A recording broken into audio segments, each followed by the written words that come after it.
তো চলো বন্ধুরা, থাম্বনেল দেখে বুঝতে পারছো কি হতে চলেছে। তো ভিডিও দেখি তারপর ফানি কোনো পড়বো, হাসবো। কিন্তু যারা এখনো সাবস্ক্রাইব করনি তারা এখনই চ্যানেলটা সাবস্ক্রাইব করে নাও। কি ধরেছো এটা? পিরানা ধরতে পেরেছো?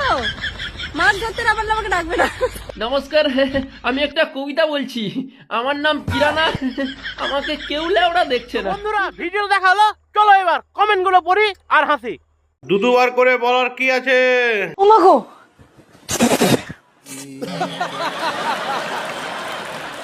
দুধুগুলো কত বড়? বলো কি, তুমি সত্যি বলছো? হ্যাঁ।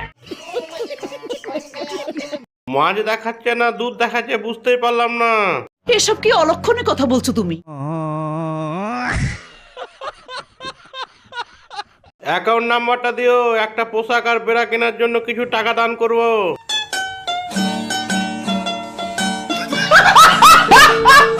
দয়া করিয়া বাচ্চাদের খাবার দুটি ঢেকে রাখুন। খাবারে ধুলোবালি পড়লে এই নোংরা খাবার বাচ্চারা খেলে রোগ জীবাণু ছড়াবে। নিঃসন্দেহে তুই ঠিক কথা বলেছিস। এই খানকিদের একটাই টার্গেট, সোশ্যাল মিডিয়াটাকে সোনাগাছি করেই ছাড়বে।